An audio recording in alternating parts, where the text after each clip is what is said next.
जय हिंद सभी को। आइए चौहान सर की क्लास में आप सभी का स्वागत है और आप सब लोग अच्छे से होंगे। पढ़ाई आप सब लोग की अच्छे से बराबर चल रही होगी, निरंतर आप लोग पढ़ाई में लगे होंगे। और आज चौहान सर की क्लास में बात होगी प्राचीन भारत के इतिहास में। जैसा कि हम लोग पढ़ रहे थे, प्रागैतिहासिक काल आपको पढ़ा दिया, ताम्र पाषाण काल पढ़ा दिया। प्रागैतिहासिक काल में पुरा पाषाण, मध्य पाषाण, नव पाषाण काल, ये तीनों काल आपके पढ़ गए। ताम्र पाषाण काल के कुछ पॉइंट हमने आपको डिस्कस किए थे। और आज की चौहान सर की क्लास में बात होगी सिंधु सभ्यता। बहुत महत्वपूर्ण क्लास होगी। इंडस वैली सिविलाइजेशन, सिंधु घाटी सभ्यता, सिंधु सभ्यता या हड़प्पा सभ्यता, तीनों एक ही नाम है।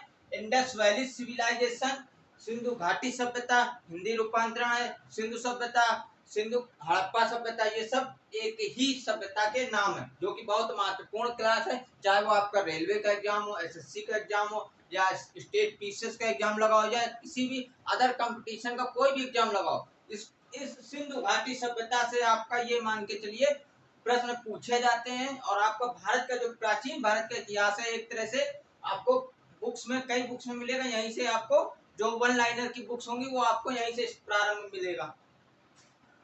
जो प्रागैतिहासिक काल था ये आपका मानव विकास का था। ये आप समझिए, मानव की उत्पत्ति, मानव के विकास का, मानव के विकास का क्रम था वो, कि मानव की उत्पत्ति कैसे हुई, मानव की उत्पत्ति कहाँ हुई, मानव की उत्पत्ति के बाद मानव का विकास कैसे हुआ। लेकिन इस सिंधु घाटी सभ्यता से मानव पूरी तरह से विकसित हो चुका था, इसलिए इसको इतिहास में, इसको यहाँ से पाठ्यक्रम में यहाँ से शामिल किया गया। परीक्षा उपयोगी बहुत महत्वपूर्ण क्लास होगी, इसलिए कह रहा हूँ वीडियो को एंड तक देखिएगा। सारे पॉइंट आपको इसमें महत्वपूर्ण है, एग्जाम पूछे जाते हैं। और इसमें इसको पहले तो इनके जो पुरा स्थल हैं, जो भी इनके सिंधु घाटी सभ्यता के जो स्थल हैं जहाँ खोज हुई, उनके बारे में डिस्कस करेंगे। फिर इन्हीं स्थल को आपको मैप में डिस्कस करेंगे कि मैप में कौन सा स्थल कहाँ आता है, और कुछ और भी इसमें पॉइंट डिस्कस किए जाएंगे। ये आज की क्लास इसलिए कर बहुत महत्वपूर्ण और लंबी क्लास होनी है। और जो लोग भी इस चैनल में नए हो, चैनल को लाइक करें, शेयर करें, सब्सक्राइब करना मत भूलें, और शेयर करते चलें। खुद नोट्स बनाएं और दूसरों को, जो भी साथ में आपके सहपाठी मित्रगण जो भी तैयारी कर रहे हैं, उनको भी वीडियो पहुंचाएं और नोट्स तैयार करें, पढ़ाई में लगे रहें। तो आइए बात करेंगे सिंधु घाटी सभ्यता, इंडस वैली सिविलाइजेशन। जैसा कि हमने पिछली क्लास में ताम्र पाषाण काल पढ़ा था, उसमें डिस्कस किया था, डिस्कस कर ले कि ताम्र पाषाण काल की जो सभ्यता थी वो कैसी सभ्यता थी, एक ग्रामीण सभ्यता थी। ग्रामीण सभ्यता का विकास शुरू हो गया था वहां से। लेकिन सिंधु घाटी जो इंडस वैली सिविलाइजेशन थी, सिंधु घाटी सभ्यता थी, इसका दूसरा नाम सिंधु सभ्यता है, हड़प्पा सभ्यता है। और ये ऐसी सभ्यता थी कि इसको प्रथम नगरीय सभ्यता के नाम से जाना गया। ताम्र पाषाण काल प्रथम ग्रामीण सभ्यता थी। गांव से ही तो शहर बनते हैं, तो गांव कहाँ बना, ताम्र पाषाण काल में। शहर कहाँ बन गया आके, सिंधु सभ्यता में शहर बन गया आके। तो इससे सिंधु घाटी सभ्यता प्रथम नगरीय सभ्यता थी। दो तरह से पूछा जाता, प्रथम नगरीय क्रांति कहाँ पे हुई, सिंधु घाटी सभ्यता में। क्योंकि इसकी जो सिंधु घाटी सभ्यता थी, इसकी जल विकास व्यवस्था और इसकी नगर विकास व्यवस्था उत्तम प्रणाली की थी, इसीलिए इसको प्रथम नगरीय क्रांति के नाम से जाना जाता है। सिंधु घाटी सभ्यता को प्रथम नगरीय क्रांति के नाम से इसलिए जाना जाता है क्योंकि जो इस सब समय की जो सभ्यता थी, जो लोगों ने विकास किया था, क्या विकास किया था, प्रथम नगरों का विकास हुआ। और इसकी सिंधु घाटी सभ्यता की जल निकास प्रणाली सर्वोत्तम प्रणाली थी। इसी कारण सिंधु घाटी सभ्यता को नगरीय क्रांति के नाम से जाना गया, नगरीय सभ्यता के नाम से जाना गया। ग्रामीण सभ्यता आपकी ताम्र पाषाण थी। तो इनके कुछ पूरा स्थल है, इनके जो सिंधु घाटी के स्थल है उनके बारे में डिस्कस करेंगे। इसके बाद भी बहुत महत्वपूर्ण आगे डिस्कस होगा, इसका उत्तर दक्षिण पूर्व पश्चिम में इसका विस्तार। इसके बाद भारत के मैप में इसको कुछ इसके पूरा स्थल है उनको डिस्कस किया जाएगा। और इससे संबंधित कुछ महत्वपूर्ण पॉइंट को जो डिस्कस करेंगे, जो विगत परीक्षाओं में पूछे गए उनको भी डिस्कस करेंगे। तो आइए बात करें इंडस वैली सिविलाइजेशन, सिंधु घाटी सभ्यता। पहले तो ये समझिए सिंधु घाटी सभ्यता का सर्वप्रथम जानकारी कैसे, किसी को सपना तो आ नहीं गया कि नहीं ये सपना है फलानी जगह सिंधु घाटी सभ्यता। तो इसका सर्वप्रथम इसकी जानकारी 1826 ईस्वी में, 1826 ईस्वी में चार्ल्स मेसन ने दिया था। और भारतीय, जैसा कि मैंने पिछली क्लास में भी डिस्कस किया है, भारतीय पुरातत्व के जनक अलेक्जेंडर कनिंघम को कहा जाता है। भारतीय पुरातत्व के जनक अलेक्जेंडर कनिंघम को कहा जाता है। जैसा कि बताया, सर्वप्रथम सिंधु घाटी इंडस वैली सिविलाइजेशन का उल्लेख सर्वप्रथम किसने किया, 1826 ईस्वी में चार्ल्स मेसन ने किया था। इसके बाद इसमें जब इन्होंने, चार्ल्स मेसन ने सर्वप्रथम उल्लेख किया कब 1826। इसके बाद फिर इस पर लोगों ने फोकस किया, जो ये इनके सिंधु घाटी सभ्यता इसलिए नाम दिया गया क्योंकि जो इसके जो कुछ जो स्थलों की खोज हुई है वो ज्यादातर सिंधु नदी के आसपास हुई है। जो इस सभ्यता पाई गई है, इस सभ्यता का विकास जो भी सभ्यता थी सिंधु घाटी, सिंधु नाम की नदी के आसपास पाई गई, इसलिए इसका नाम सिंधु घाटी सभ्यता पड़ गया। इंडस वैली सिविलाइजेशन नाम दिया गया। और जो भी स्थल खोजे गए वो ज्यादातर सिंधु घाटी पे, सिंधु नदी के आसपास है, इसलिए सिंधु घाटी सभ्यता नाम दिया गया। सर्वप्रथम इसका उल्लेख 1826 में चार्ल्स मेसन ने किया था। इसके बाद इसका पहला स्थल आपका हड़प्पा था, जो चार्ल्स मेसन ने जानकारी दी। इसके बाद क्या कहते हैं, ये दयाराम साहनी ने 1921 ईस्वी में 121 ईस्वी में हड़प्पा नामक स्थल पर उत्खनन कार्य किया। और ये हड़प्पा नामक जो स्थल है, ये आपका रावी नदी के तट किनारे स्थित है। और ये मांटगोमरी जिला पाकिस्तान में, पाकिस्तान के पंजाब प्रांत, सुनो, पाकिस्तान के पंजाब प्रांत के मांटगोमरी जिले में रावी नदी के तट पर या रावी नदी के किनारे हड़प्पा नामक स्थल का उत्खनन सर्वप्रथम किया गया था। इसीलिए सिंधु घाटी सभ्यता को, इंडस वैली सिविलाइजेशन को हड़प्पा सभ्यता नाम दिया गया, क्योंकि सिंधु घाटी सभ्यता सिंधु नदी के आसपास पाए गए ज्यादा स्थल, इसलिए उत्खनन किया गया, तो इसलिए उसका नाम सिंधु घाटी सभ्यता रखा गया। और इस सिंधु घाटी सभ्यता में उत्खनन किया गया पहला स्थल कौन सा था? हड़प्पा था, जिसके कारण इसका नाम हड़प्पा सभ्यता भी कहा जाता है, इसलिए इसको हड़प्पा सभ्यता भी कहा जाता है, जो कि पाकिस्तान के पंजाब प्रांत के मांटगोमरी जिले के रावी नदी के किनारे स्थित है, जिसकी खोज दयाराम साहनी ने 1921 ईस्वी में किया। ठीक, इसके बाद सिंधु घाटी सभ्यता का दूसरा, हड़प्पा जो स्थल है सिंधु घाटी सभ्यता का दूसरा सबसे बड़ा स्थल है। दूसरा बता रहा हूँ, दूसरा सबसे बड़ा स्थल है ये। इसमें 2 पॉइंट यहाँ पे कंफ्यूज मत होना। एक, ये सिंधु घाटी सभ्यता का सबसे बड़ा स्थल है, बात हो रही सिंधु घाटी सभ्यता का। और एक क्वेश्चन यहाँ पे बनेगा कि भारत का सिंधु घाटी सभ्यता में स्थित सबसे बड़ा स्थल कौन सा है? तो भारत की बात होगी तो भारत लगा होगा उसमें, और ये बात हो पूरे सिंधु घाटी सभ्यता का, तो दूसरा सबसे बड़ा स्थल आपका हड़प्पा है। पहला मोहनजोदड़ो, दूसरा हड़प्पा है, तीसरा आपका ये गनेड़ीवाल है, तीसरा आपका बहावलपुर में स्थित आपका गनेड़ीवाल है, तीसरा हो गया आपका। चौथा धौलावीरा है, और धौलावीरा आपका भारत में स्थित सबसे बड़ा सिंधु घाटी सभ्यता का स्थल है। तो बात कर रहे हैं यहाँ पे हड़प्पा दूसरा सबसे बड़ा नगर है, सबसे बड़ा स्थल है सिंधु घाटी सभ्यता का। और इसको 2 भागों में इसको विभाजित किया गया है। हड़प्पा जो है 2 भागों में विभाजित है, एक पूर्वी टीला जिसको नगर टीला कहा जाता है, एक पूर्वी टीला जिसको नगर टीला कहा जाता है, और एक पश्चिमी टीला जिसको दुर्ग टीला कहा जाता है। पश्चिमी टीला को दुर्ग टीला कहा जाता है। दुर्ग टीला से एक याद आ गया, एग्जाम पॉइंट से हाईलाइट कीजिएगा इस पॉइंट को। पॉइंट पूछा जाता है कि हड़प्पा का पश्चिमी जो टीला है, जो दुर्ग टीला है, पश्चिमी टीले को दुर्ग टीला कहा जाता है। इसको माउंट व्हीलर ने माउंट एबी नाम दिया। माउंट व्हीलर ने माउंट, देखिए यहाँ कहीं स्पेस है, यहाँ लिख रहा हूँ, देखिए माउंट व्हीलर ने इसको माउंट एबी नाम दिया। किसको? हड़प्पा के, इसको पश्चिमी टीला जो दुर्ग टीला था उसको क्या नाम दिया, किसने दिया?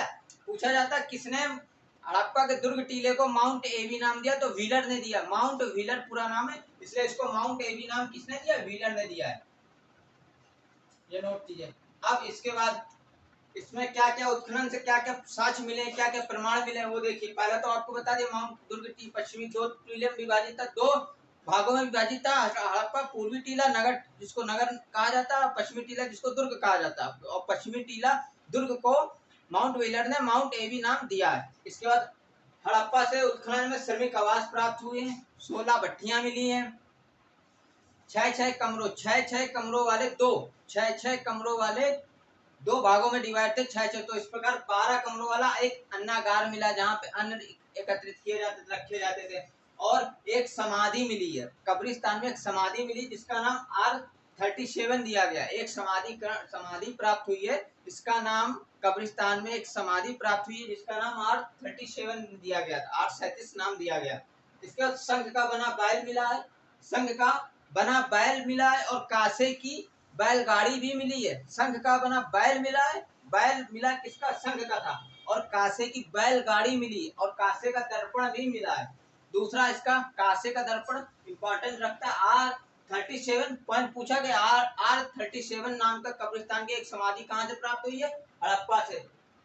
दूसरा, संघ का बना बैल कहाँ से प्राप्त हुआ है? हड़प्पा से। ये वो पॉइंट पूछे जाते हैं। श्रमिक आवास हड़प्पा से, क्योंकि श्रमिक आवास भी पूछ लो या श्रमिक, या ये पूछा जाता है बैरक, एक बैरक भी प्राप्त हुआ है जिसको कहा जाता है, उसमें श्रमिक जो श्रमिक जो थे, लेबर जो थे वो वहां पे उनका वो निवास था बैरक को, जिसको श्रमिक आवास कहा गया है। या तो वहां पे आप ब्रैकेट में बैरक लिख लीजिए, श्रमिक आवास में बैरक।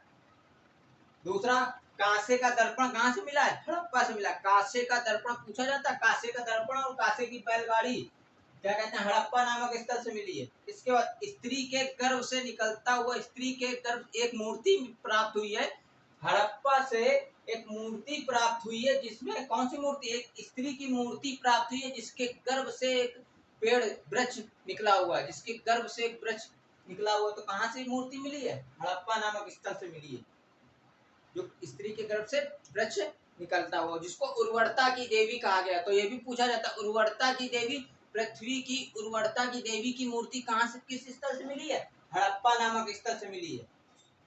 सेकंड पॉइंट पे आए, मोहनजोदड़ो। इस पर आपकी अभी क्या कहते हैं, मोहनजोदड़ो पर एक आपकी पिक्चर भी बनी हुई थी, तो उसको थोड़ा सा आप देख लीजिए। उससे आपको यह, उस मूवी को देखने से आपको ये अंदाजा हो जाएगा कि सिंधु सभ्यता का अंत कैसे हुआ, सिंधु सभ्यता का अंत कैसे हुआ। और जो मोहनजोदड़ो था, मोहनजोदड़ो में जो प्रशासन की इकाई थी वो कैसी थी, ये आपको वहां से उस मूवी से आपको ये वहां से अंदाजा आपको मिल जाएगा। वहां से ये नॉलेज मिलता है कि सिंधु सभ्यता का अंत कैसे हुआ, ये आपको एंड में दिखाया गया। और उसके बाद मोहनजोदड़ो में जो प्रशासन की जो इकाई थी वो कैसी थी? प्रशासन की इकाई राज क्या कहते हैं, तंत्रात्मक ना होकर जनतंत्रात्मक थी। राजतंत्रात्मक ना होकर जनतंत्रात्मक वो थी आपकी प्रशासन की इकाई मोहनजोदड़ो में। मोहनजोदड़ो बताया सिंधु घाटी इंडस वैली सिविलाइजेशन का सबसे बड़ा नगर है आपका मोहनजोदड़ो, सबसे बड़ा नगर है आपका। दूसरा हड़प्पा, पहला आपका सबसे बड़ा नगर सिंधु सभ्यता का मोहनजोदड़ो। और ये आपका सिंधु नदी के पाकिस्तान के पंजाब प्रांत के लरकाना जिले में सिंधु नदी घाट के किनारे स्थित है मोहनजोदड़ो। सिंधु नदी घाट के, हड़प्पा रावी नदी के तट पर है, मोहनजोदड़ो सिंधु नदी के तट पर है। जैसा कि वहां पे भी डिस्कस किया था कि हड़प्पा दो भागों में विभाजित था, पूर्वी टीला नगर, पश्चिमी टीला। पूर्वी टीला नगर टीला, पश्चिमी टीला दुर्ग टीला। तो यहाँ पर पश्चिमी टीला जो था दुर्ग टीला, जिसको दुर्ग टीला कहा जाता है, उसको स्तूप टीला के नाम से भी जाना जाता है। मोहनजोदड़ो के पश्चिमी टीला, जिसको दुर्ग टीला के नाम से जानते हैं, उसको स्तूप टीला के नाम से भी जाना जाता है। क्योंकि यहाँ कहा जाता है कि कुषाण शासक, जब कुषाण शासक आए थे, कुषाण वंश आया था, तो कुषाण शासकों ने मोहनजोदड़ो के पश्चिमी क्षेत्र में, जहाँ इसको दुर्ग टीला कहते हैं, वहां पे स्तूप का निर्माण कराया था, वहां पर स्तूप का निर्माण कराया। इसलिए पश्चिमी टीला दुर्ग टीला को स्तूप टीला के नाम से भी जानते हैं। किसने निर्माण कराया था? कुषाण शासकों ने निर्माण कराया था। खोज राखालदास बनर्जी ने 1922 ईस्वी में की थी। मोहनजोदड़ो की खोज सिंधु नदी घाट के तट पर स्थित है। राखालदास बनर्जी ने 1922 ईस्वी में यहाँ पे उत्खनन कार्य किया था। इसके बाद मोहनजोदड़ो को पॉइंट पूछा जाता है, मृतकों का टीला किसको कहा जाता है? मोहनजोदड़ो को कहा जाता है। यहाँ पे मृतकों का टीला था, एक मरे हुए लोगों का एक टीला ऐसा बन गया था, तो इसलिए इसको मोहनजोदड़ो का, या सिंधी भाषा में ये भी कह लो, सिंधी लैंग्वेज में, सिंधी भाषा में इसका नाम, मोहनजोदड़ो का नाम मृतकों का टीला है, इसलिए इसको मृतकों का टीला कहा जाता है। दूसरी चीज, इसकी सबसे खासियत क्या थी? सबसे खासियत इसकी थी, मोहनजोदड़ो में अन्नागार, एक बहुत बड़ा विशाल अन्नागार, जैसे वहां पे 12 कमरों वाला मिला, यहाँ पे विशाल एक अन्नागार मिला। इसका दूसरा खासियत है इसका विशाल स्नानागार, विशाल स्नानागार इसकी खासियत थी, जो कि धार्मिक अनुष्ठान के लिए प्रयोग किया जाता था, धार्मिक अनुष्ठान के लिए इसका प्रयोग किया जाता। और विशाल अन्नागार इसकी सबसे बड़ी इमारत थी आपकी मोहनजोदड़ो की, सबसे बड़ी विशाल इमारत थी अन्नागार। और विशाल स्नानागार, विशाल स्नानागार धार्मिक अनुष्ठान के लिए, स्नान के लिए प्रयोग किया जाने वाला था स्नानागार। इसके बाद तीसरी खासियत, मोहनजोदड़ो से कांसे की नर्तकी की मूर्ति प्राप्त हुई। कांसे की नग्न नर्तकी की मूर्ति कहां से प्राप्त हुई है? मोहनजोदड़ो से प्राप्त हुई है। शतरंज की गोटियां मिली है, हाथी का कपाल खंड मिला है, हाथी का कपाल खंड मिला है। इसके बाद यहाँ से क्या कहते हैं योगी, एक बताया गया है कि वो एक व्यक्ति की मूर्ति मिली है जिसकी दाढ़ी थी, दाढ़ी वाले व्यक्ति की मूर्ति मिली है जिसकी तुलना की जाती है योगी या पुजारी से, जिसकी तुलना की गई है योगी या पुजारी से। तो आप ये कह लो कि पुजारी की मूर्ति भी मोहनजोदड़ो से मिली है। शॉर्ट में समझिए, पुजारी या योगी की योग मुद्रा में बैठा हुआ था एक व्यक्ति की मूर्ति मिली है जिसकी दाढ़ी थी, या दाढ़ी वाले व्यक्ति की मूर्ति मिली है जो योग मुद्रा में था, तो उसका अनुमान ये लगाया जाता है कि वो पुजारी था। तो मोहनजोदड़ो से पुजारी की मूर्ति भी मिली है, या योग मुद्रा में बैठे एक व्यक्ति की मूर्ति मिली है। दूसरा, पशुपति के अंकन की मोहर भी मिली है, पशुपति के अंकन की मोहर भी प्राप्त हुई है। और नेक्स्ट एग्जाम पॉइंट से आइए लो, सूती कपड़ा के साक्ष्य कहाँ मिले? सूती कपड़ा के साक्ष्य मोहनजोदड़ो से प्राप्त होते हैं, सूती कपड़े के साक्ष्य आपके मोहनजोदड़ो से मिलते हैं। नेक्स्ट आते हैं सुतकांगेडोर। सुतकांगेडोर ये आपका अफगानिस्तान बलूचिस्तान में लगता है और दाक्ष नदी के किनारे है। उसकी खोज आर.एल. स्टाइन ने 1927 ईस्वी में की थी। और इसका इंपॉर्टेंट पॉइंट है आपका तांबे की कुल्हाड़ी। सुतकांगेडोर से तांबे की कुल्हाड़ी मिली है, राख से भरा बर्तन मिला है और मिट्टी से बनी चूड़ियां मिली है, मिट्टी से बनी चूड़ियां मिली है। तो इसका इंपॉर्टेंट पॉइंट है तांबे की कुल्हाड़ी कहाँ से मिली है? सुतकांगेडोर से मिली है। तांबे की कुल्हाड़ी सुतकांगेडोर से कहाँ पे स्थित है? दाक्ष नदी में, बलूचिस्तान, बलूचिस्तान। नेक्स्ट आइए आमरी। ये आपका पाकिस्तान में सिंध प्रांत में है, सिंध नदी के तट पर स्थित है। इसकी खोज एनजी मजूमदार ने 1929 ईस्वी में की। और आमरी ऐसा पहला स्थल है, आमरी ऐसा पहला सिंधु स्थल है जहां से पूर्व हड़प्पा सभ्यता, जहां से पूर्व हड़प्पा सभ्यता, जहां से पूर्व हड़प्पा सभ्यता के चिन्ह या साक्ष्य प्राप्त होते हैं। एक हड़प्पा सभ्यता, एक हड़प्पा से पहले की भी सभ्यता के साक्ष्य कहां से प्राप्त होते हैं? आमरी से प्राप्त होते हैं। और दूसरा एग्जाम पॉइंट से हाईलाइट होगा, बारहसिंगा के साक्ष्य आमरी से मिले। बारहसिंगा के साक्ष्य कहां से प्राप्त होते हैं? आमरी से प्राप्त होते हैं। नेक्स्ट चहुंदड़ो, ये भी आपका इंपॉर्टेंट, जैसा आपका हड़प्पा मोहनजोदड़ो इंपॉर्टेंट रखता है तो ऐसा चहुंदड़ो भी इंपॉर्टेंट रखता है। क्यों इंपॉर्टेंट रखता है? क्योंकि चहुंदड़ो, ऊपर देखिए, हड़प्पा में पश्चिमी टीला क्या था? दुर्ग टीला। मोहनजोदड़ो में पश्चिमी टीला क्या था? दुर्ग टीला, जिसको स्तूप टीला कहा जाता था। लेकिन चहुंदड़ो सिंधु सभ्यता का, चहुंदड़ो सिंधु सभ्यता का एकमात्र ऐसा स्थल था जहां पे कोई भी दुर्ग किला नहीं मिला है, कोई भी दुर्ग या किला नहीं मिला है। तो चहुंदड़ो पाकिस्तान में सिंधु नदी में, सिंधु नदी के तट पर स्थित है। खोज एनजी मजूमदार ने 1931 ईस्वी में की। इसके बाद दूसरा एग्जाम पॉइंट बता दिया, पहला कि ये दुर्गीकृत नहीं था, किसी भी दुर्ग के साक्ष्य नहीं मिले। कहां से? चहुंदड़ो से। ऐसा कौन सा सिंधु सभ्यता का स्थल है जहां से किसी भी दुर्ग के साक्ष्य नहीं प्राप्त होते? तो चहुंदड़ो से। दूसरा एग्जाम पॉइंट, चहुंदड़ो एकमात्र सिंधु घाटी सभ्यता का ऐसा स्थल है जहां से झूकर झांगर संस्कृति के साक्ष्य प्राप्त होते हैं। और इस संस्कृति से इसलिए कहा जाता है, जैसा मैंने आपको आमरी में बताया, एक हड़प्पा सभ्यता, एक हड़प्पा से पूर्व सभ्यता के बारे में जानकारी आमरी से मिलती है। तो उसी प्रकार चहुंदड़ो से भी एक हड़प्पा सभ्यता की जानकारी मिलती है और हड़प्पा सभ्यता से पूर्व प्राक हड़प्पा की, हड़प्पा से पहले की, प्रारंभिक हड़प्पा की सभ्यता थी झूकर जांगर संस्कृति, उसके भी साक्ष्य चहुंदड़ो से मिलते हैं। तो झूकर जांगर संस्कृति के साक्ष्य किस सिंधु घाटी सभ्यता से मिलते हैं? चहुंदड़ो से मिलते हैं। इसके बाद अब उत्खनन में क्या क्या मिला ये समझिए। औद्योगिक शहर, चहुंदड़ो एक औद्योगिक शहर था, इंडस्ट्रियल सिटी थी। चहुंदड़ो एक औद्योगिक शहर था। क्यों? क्योंकि यहाँ पे मोहर उत्पाद का केंद्र था, क्योंकि यहाँ पे मोहर जो थी वो उसका उत्पादन किया जाता था, उसके कारखाने थे। मिट्टी की बनी बैलगाड़ी थी, कांसे की बनी खिलौना गाड़ी, मिट्टी की बनी, सुनिएगा, मिट्टी की बनी बैलगाड़ी, कांसे की बनी खिलौना गाड़ी। इसके बाद लिपस्टिक के साक्ष्य प्राप्त हुए। तो लिपस्टिक के साक्ष्य प्राप्त होने से, लिपस्टिक के साक्ष्य एग्जाम पॉइंट से हाईलाइट होगा ये। लिपस्टिक के साक्ष्य कहाँ से मिले? चहुंदड़ो से मिले। और लिपस्टिक के साक्ष्य मिलने से ये अनुमान लगाया जाता है कि सिंधु घाटी सभ्यता में सौंदर्य पर भी ध्यान देते थे लोग, सौंदर्य में भी ध्यान देते थे, सौंदर्य के कार्य भी करते थे ये लोग। तो लिपस्टिक के साक्ष्य प्राप्त हुए चहुंदड़ो से। और कांसे का दर्पण आपका मिला है, क्या कहते हैं, हड़प्पा से। इसके बाद लिपस्टिक के साथ हो गए मनके बनाने, जैसा आपको बताया मोहर उत्पादन केंद्र था ये चहुंदड़ो, तो मनके बनाने के कारखाने भी चहुंदड़ो में मिले, मनके बनाने के कारखाने भी चहुंदड़ो से मिले। नेक्स्ट इसका इंपॉर्टेंट जो लगता है तीसरा पॉइंट, वक्राकार ईंट। वक्राकार ईंट के भी साँच कहाँ से मिले? ये वक्राकार ईंट के साँच आपके चौंदरों से प्राप्त होते हैं, ये आप समझिए। तो ये इंपॉर्टेंट लगता है। इसका तीसरा, इसका नेक्स्ट एग्जाम पॉइंट, ईंट पर जैसे बताया वक्राकार ईंट के साँच भी नमूने भी चौंदरों से मिले। इसके बाद ईंट पर क्या कहते हैं, कुत्ते का बिल्ली का पीछा करते हुए उसके पदचिन्ह कहाँ से मिले? चौंदरों से मिले। कहाँ, किस पर? ईंट पर। ईंट पर कुत्ते का बिल्ली का पीछा करते हुए पदचिन्ह, उसके पदचिन्ह के साथ प्राप्त होते हैं चौंदरों से।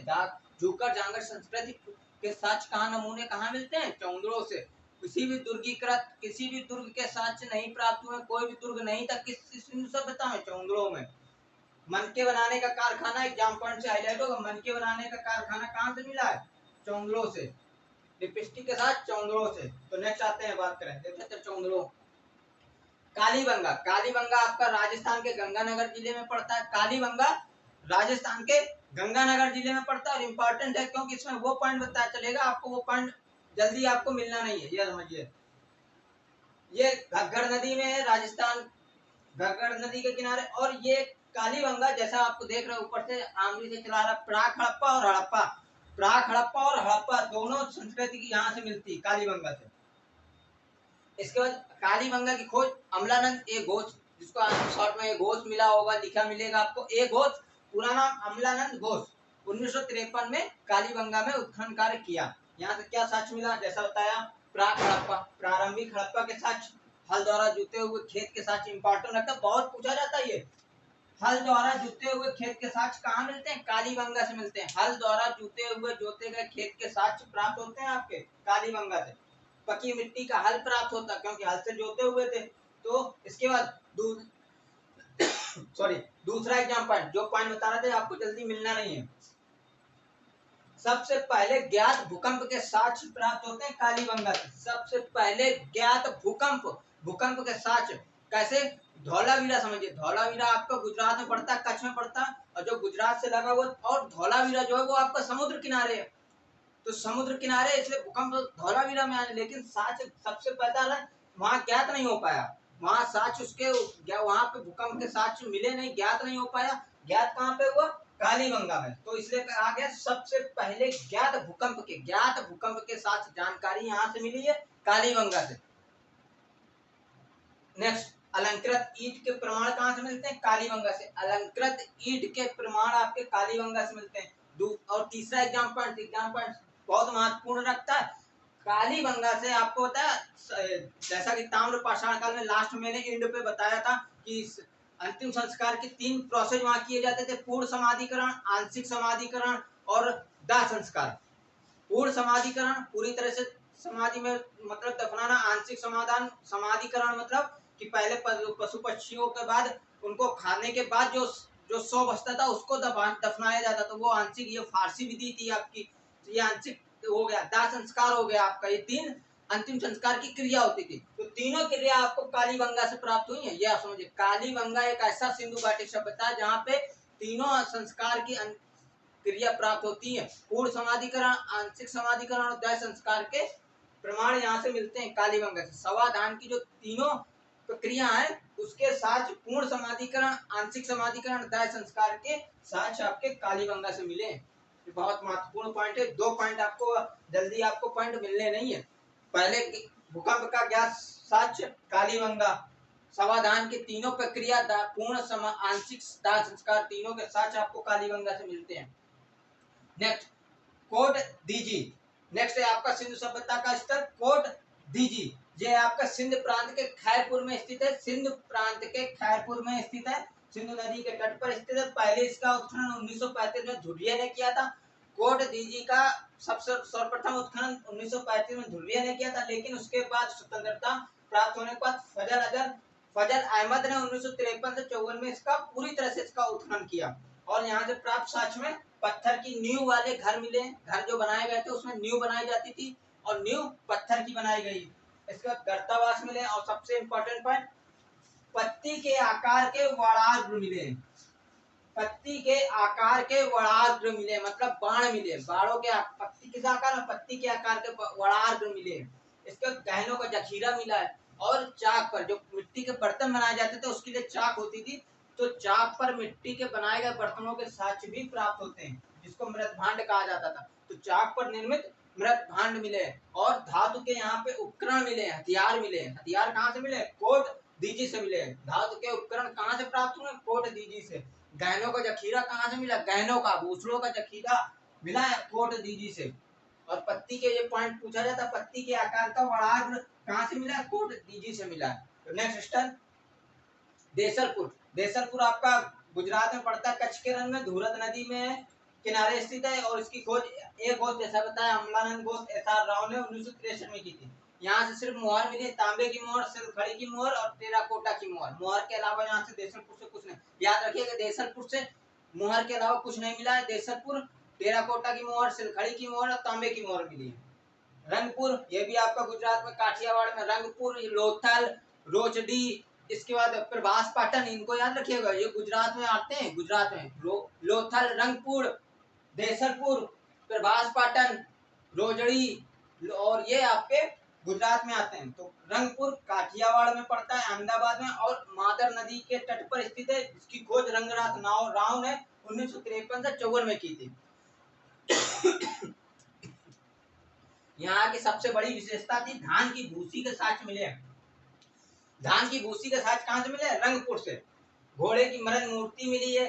कच्ची ईंट से बना दुर्ग मिला है। कच्ची ईंट से मतलब पकी हुई, दुर्ग थे पकी हुई ईंट से मिलते थे, लेकिन कच्ची ईंट से बना दुर्ग का निर्माण कहाँ किया गया? रंगपुर में किया गया।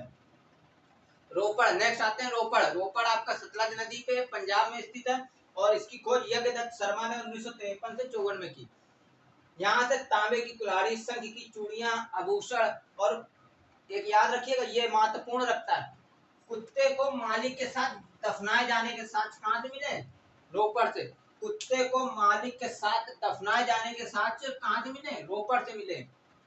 इससे पहले सच कहाँ मिले थे आपके? नवपाषाण काल में बताया, बुरजोम, कश्मीर में बुरजोम से कुत्ते को पालतू बनाया गया था और कुत्ते को मालिक के साथ दफनाया गया था। उसके साथ बुरजोम नवपाषाणिक स्थल से मिले। उसके बाद कुत्ते को दफनाए जाने के साथ किस सिंधु स्थल से मिलता? रोपड़ से मिलता है, इसलिए ये महत्वपूर्ण रखता है। इससे पहले आपको नवपाषाण काल में बुरजोम, तो ज्यादातर लोग बुरजोम ऑप्शन में भी होगा, तो बुरजोम नहीं। अगर पूछा जाए सिंधु घाटी सभ्यता से किस सिंधु स्थल से कुत्ते को मालिक के साथ, पूछा जाए किस सिंधु स्थल से, तो रोपड़ कुत्ते को मालिक के साथ दफनाए जाने के साथ मिलते हैं। और सिर्फ लिखा हो कि किस स्थल से कुत्ते को मालिक के साथ दफनाए जाने के साथ मिलते हैं। अगर ऑप्शन में पूरा पाषाण, मध्य पाषाण, नवपाषाण, ताम्र पाषाण, तो नवपाषाण में बुरजोम में मिले। बुरजोम था नवपाषाण काल में बुरजोम। और सिंधु घाटी सभ्यता का, इंडस वैली सिविलाइजेशन का एक ऐसा स्थल है रोपड़, जहाँ पे कुत्ते को मालिक के साथ दफनाए जाने के साक्ष्य मिलते हैं। तो इसके बाद नेक्स्ट सिंधु घाटी सभ्यता का स्थल लोथल। लोथल आपका गुजरात में, अहमदाबाद में, भोगवा नदी के किनारे, भोगवा नदी के किनारे स्थित है। और लोथल, ये एक आपका यह याद रखिएगा, भारत में सिंधु घाटी सभ्यता का एकमात्र बंदरगाह लोथल है। रंगनाथ राव ने इसकी खोज की 1957 में। और यहाँ से मिले साक्ष्य में क्या है? सोने के मनके, मनका बनाने का कारखाना, गोदीबाड़ा, जैसा बताया बंदरगाह था ये।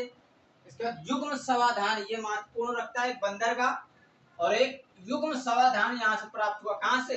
लोथल से। और धान की खेती के साक्ष्य कहाँ से प्राप्त हुए? लोथल से प्राप्त हुए। लोथल भोगवा नदी के किनारे गुजरात में, अहमदाबाद में।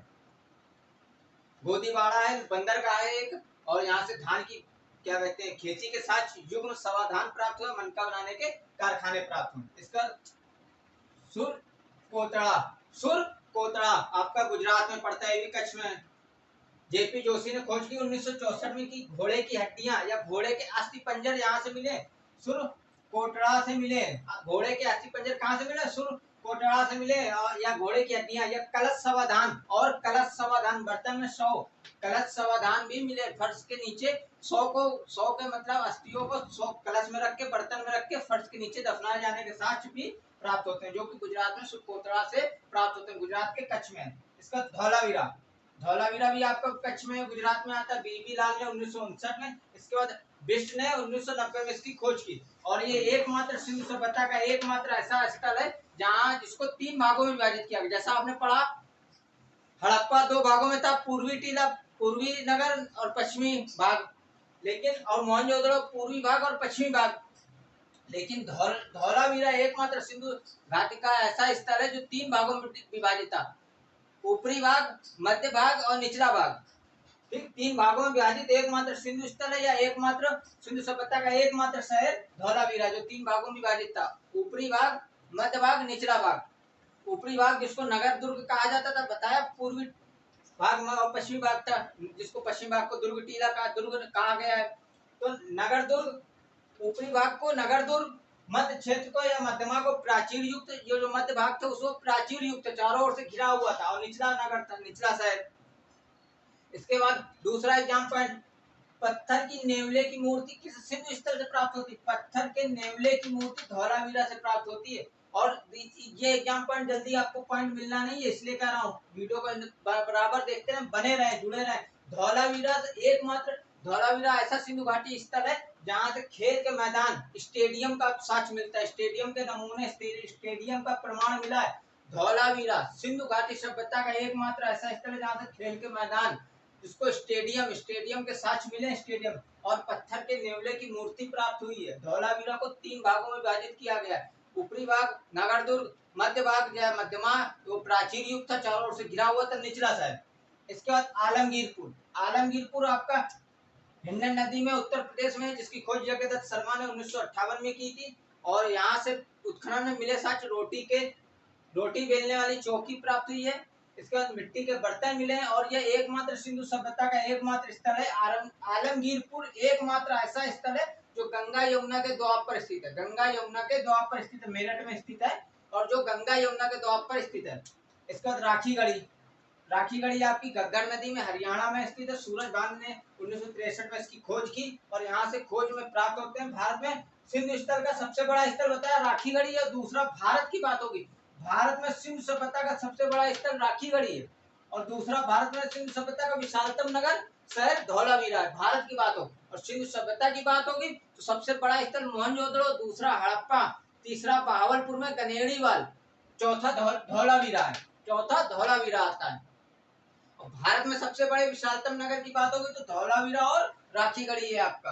राखीगढ़ी से उत्खनन में भारत में सिंधु सभ्यता का बताया सबसे बड़ा स्थल है। और यहाँ से प्राक हड़प्पा, हड़प्पा मतलब प्रारंभिक हड़प्पा और परिपक्व हड़प्पा, पूरी तरह से हड़प्पा सभ्यता परिपक्व हो चुकी थी, तो प्राक हड़प्पा सभ्यता और परिपक्व हड़प्पा सभ्यता के साक्ष्य मिले। दूसरा, हड़प्पा लिपि युक्त मुद्रा यहाँ से मिली है, एकमात्र ये ऐसा स्थल है राखीगढ़ी जहाँ से हड़प्पा लिपि युक्त मुद्रा प्राप्त होती है, राखीगढ़ी से। इसके बाद बनावाली, बनावाली आपका सरस्वती नदी में हरियाणा हिसार में स्थित है, हिसार जिले में हरियाणा में स्थित है। और आर.एस. बिष्ट ने 1973 में इसकी खोज की, उत्खनन किया यहाँ पर, और उत्खनन में सुव्यवस्थित अफवाह तंत्र का यहाँ से पाया गया, सुव्यवस्थित अफवाह तंत्र का अभाव था। सिंधु घाटी सभ्यता की जो सबसे बड़ी विशेषता थी क्या? अफवाह प्रणाली, जल निकास प्रणाली, जल निकास व्यवस्था, अफवाह व्यवस्था, अफवाह प्रवाह तंत्र, जो सिंधु घाटी सभ्यता की सबसे बड़ी विशेषता थी, अफवाह प्रवाह तंत्र, उसका अभाव था। कहाँ पे? बनवाली में, बनावाली नामक सिंधु सभ्यता का जो स्थल है, यहाँ पे सुव्यवस्थित अफवाह तंत्र का अभाव था, जो कि सिंधु सभ्यता की सबसे बड़ी विशेषता थी, जिसके कारण जल निकास व्यवस्था, अफवाह प्रवाह तंत्र, इसकी सिंधु घाटी सभ्यता की विशेषता थी, उसका यहाँ पे अभाव था। इसके बाद स्वर्ण प्रश्न ऐसे पूछा जाए, ऐसे नहीं पूछा जाएगा सुव्यवस्थित अफवाह तंत्र का अभाव कहाँ पे है, लोथल में डायरेक्ट पूछ लिया। सिंधु घाटी सभ्यता की जो सबसे बहुत बड़ी, जो सबसे ज्यादा विशेषता थी, जिसके कारण सिंधु घाटी सभ्यता को जाना गया, सबसे बहुत विशेषता, सबसे बड़ी विशेषता अफवाह प्रवाह तंत्र का अभाव किस सिंधु स्थल में था? तो बनावाली में था। इसका मिट्टी से बने चक्के, बैलगाड़ी के पहिए प्राप्त हुए, मिट्टी से बने हल और मिट्टी से बने बैलगाड़ी के पहिए प्राप्त हुए। मिठाथल, मिठाथल ये आपका हरियाणा में है, आपका ये भी हरियाणा में। सूरज भान ने 1968 में इसकी खोज की, और यहाँ से तांबे की कुल्हाड़ी पाई है, उत्खनन से यहाँ पे तांबे की कुल्हाड़ी मिली। बालाकोट बलूचिस्तान में, बलूचिस्तान में इसकी खोज आपके ये बिष्ट 1974 में किए थे, इसकी खोज आर.एस. बिष्ट ने 1974 में किया था। और यहाँ से सीप के कारखाना, सीप की बनी, ये महत्वपूर्ण रखेगा, कहाँ पे? बालाकोट बलूचिस्तान में। खोज आर.एस. बिष्ट ने 1974 में किया, और यहाँ से सीप के कारखाने प्राप्त हुए, सीप की चूड़ियां, जब कारखाने मिले तो सीप की चूड़ियां मिली है। और भवन निर्माण है तो कच्ची ईंटों का प्रयोग किया जाता था। नेक्स्ट, कुणाल, ये आपका आईएएस में पूछा गया था। सरस्वती नदी में हिसार जिले में है, सरस्वती नदी के तट पर स्थित है। और 2017 में पहले उत्खनन किया था SR राव ने 1994 में, फिर इसका उत्खनन 2017 में किया गया। और 2017 में उत्खनन किया गया तब चांदी के 2 मुकुट प्राप्त हुए थे। कुणाल से चांदी के 2 मुकुट प्राप्त हुए थे। इसके बाद भगवानपुरा, ये भी आपका कुरुक्षेत्र में हरियाणा में आता है, सरस्वती नदी के तट पर है। खोज JP जोशी ने 1975 से 76 में की। तांबे की चूड़ियां और सैंधव सभ्यता के, यहाँ से भगवानपुरा से सैंधव सभ्यता के पतन मुख के अवशेष मिलते, मतलब सैंधव सभ्यता के पतन के जो अवशेष है वो भगवानपुरा से मिले हैं। और यहाँ पे तांबे की कुल्हाड़ी आपकी यहाँ से मिली है, मिताथल से, हरियाणा में। और उसी बात करें प्रागैतिहासिक में तांबे की कुल्हाड़ी कहाँ से मिली है? दैमाबाद से मिली है, दैमाबाद से मिली है। लेकिन सिंधु सभ्यता में तांबे की कुल्हाड़ी कहाँ मिली है? मिताथल से मिली है, हरियाणा में। इसका कुछ और सिंधु सभ्यता के स्थल है वो देखिए। मांडी उत्तर प्रदेश में है, मुजफ्फरनगर में पड़ता है। और हुल्लास मेरठ में है, वो भी उत्तर प्रदेश में। उत्खनन 2008 में किया गया। इसका जैसे यहाँ पे मिताथल था, यहाँ पे बालाथल है जो कि आपका राजस्थान में है। और 2017 में इसका उत्खनन किया गया है। जैसे 2017 में यहाँ पे कुनाल में उत्खनन हुआ था। इसका सोतका को, ये आपका सादीकोट नदी में दक्षिण बलूचिस्तान में एक और है यहाँ पे बालाकोट। बालाकोट के बाद सोतका को बलूचिस्तान में सादीकोट नदी के तट पर स्थित है। और खोज जॉर्ज डेल्स ने 1962 में की। इसके बाद डाबरकोट, ये भी आपका दक्षिण बलूचिस्तान में है। RL स्टाइन ने 1928 में इसका उत्खनन किया था।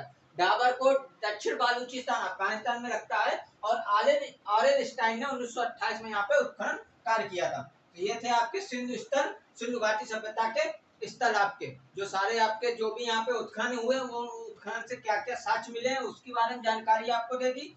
अब इसको आप अगली क्लास में नेक्स्ट बताया आपको। सिंधु सभ्यता 2 पार्ट में होगी आपकी। पहली पार्ट में सिंधु सभ्यता के जो स्थल थे कहाँ स्थित है, खोज किसने की, और वहां से उत्खनन से क्या प्रमाण मिले, क्या साक्ष्य मिले, इसके बारे में आपको डिस्कस कर लिया। इसके बाद इसको आपको मैप में बताएंगे। इसके बाद इसके पूर्वी, पश्चिमी और क्या कहते हैं उत्तर दक्षिण में इसका विस्तार, सिंधु घाटी सभ्यता का विस्तार पूर्व में कहाँ था, दक्षिण में कहाँ तक था, पश्चिम में कहाँ तक था, पूर्व में कहाँ तक था, उत्तर में कहाँ तक था, ये सब आपको मैप में डिस्कस करेंगे।